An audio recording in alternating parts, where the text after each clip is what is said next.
defend my country and its people in accordance with the Constitution and the law, and with honor, dignity, courage, and integrity.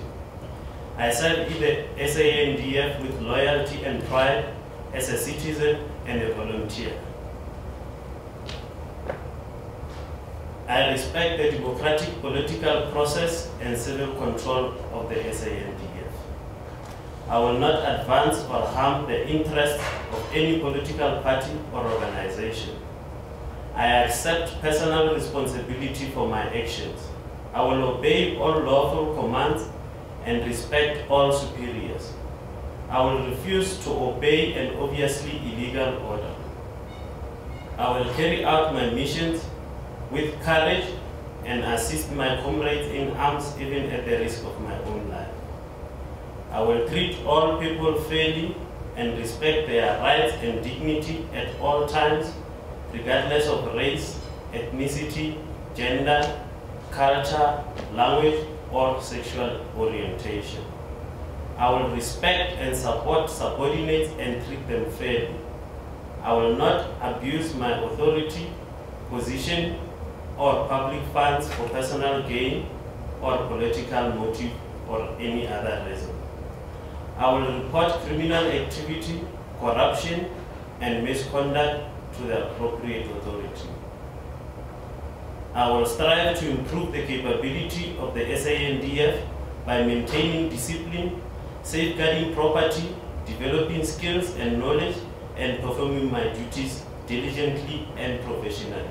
That concludes the review of the Code of Conduct. For request, our chairperson of the Defence Provincial Liaison Council of Gauteng, Councillor Scafe, who is also serving in the city of Johannesburg, to come and say a word of welcome to the delegates. Councillor. Thank you very much, General Malifi, for introducing me. The Secretary of Defence, other senior military commanders of the National Defence Force, officers, NCOs, and especially then our guests from abroad. It is indeed a privilege for me to welcome you in our city, the city of Johannesburg. A commercial from my side. The International Orchid Show is taking place at Sandton Convention Centre from today onwards to Sunday. Please also avail yourself of that opportunity. I thank you very much. What are the strengths? What is our equity status when it comes to transformation? Where are we with the University Reserve Training Program, and what have we achieved? Then, all importantly, where do we want to be? And there I'll touch briefly on the Revitalisation and Transformation Plan as approved by the Military Command Council. And then, of course, we'll pause and say, but what are the obstacles, what are the inhibitions to actually getting there? We'll talk about feeder systems, continuation training, leader group development and transformation, and then we'll reach a conclusion. Equal prominence, equal partnership. But very importantly, when it comes to regulars and reserves, equal training, equal standards, but different service conditions. So if we deploy a reserve battalion or company, it will meet the same standards as a regular battalion or company. Same evaluation, same process. If we do a course, same process, same exam. We have made significant progress with the deployments and the University Reserve Training Program. There is commitment in the SANDF and support in the Defence Review.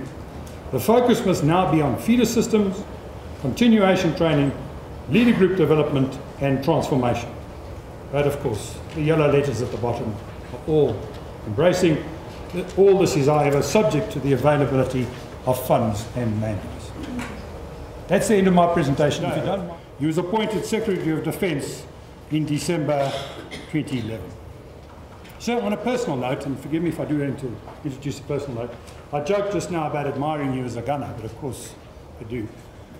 But if I may say so, what I admire about you, in the middle of a crisis, you don't flap, you don't change, and you have this fantastic sense of humour, which at times we need. So thank you for that too, sir.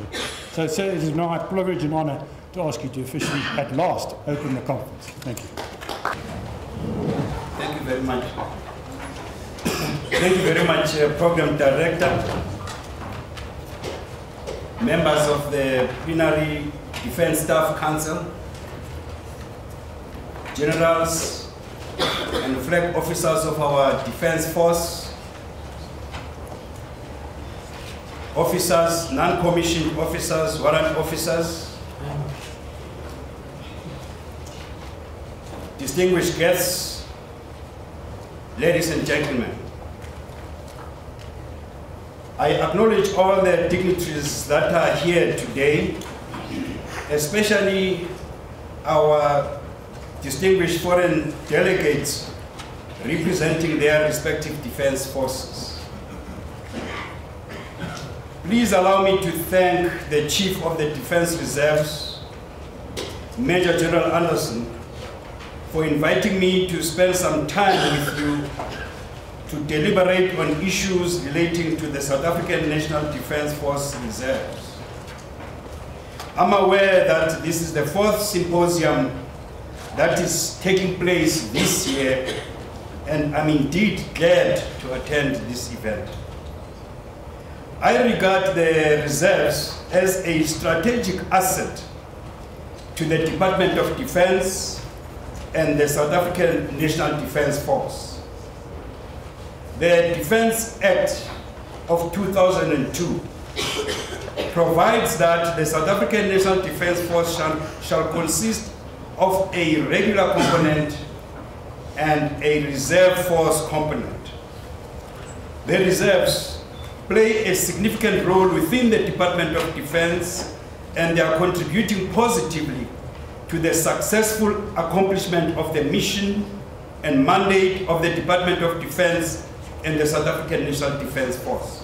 This could prevent them, the members of the reserve force, from enrolling for voluntary military service in the reserves.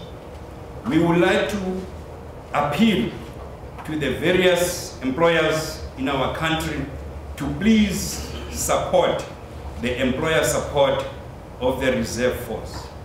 We say to them that our reserve force is made up of dedicated members, of committed members, of disciplined members who will make high-valued employees for their various corporations. This could prevent them, the members of the reserve force, from enrolling for voluntary military service in the reserves. We would like to appeal to the various employers in our country to please support the employer support of the reserve force.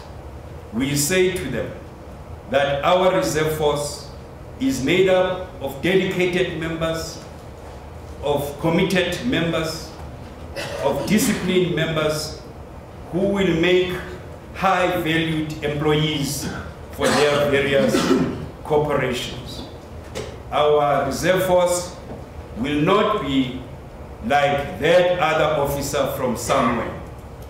This other officer was now in his second career working in a very big company. But the problem is that although he was working very hard and committed, he was always late in the morning.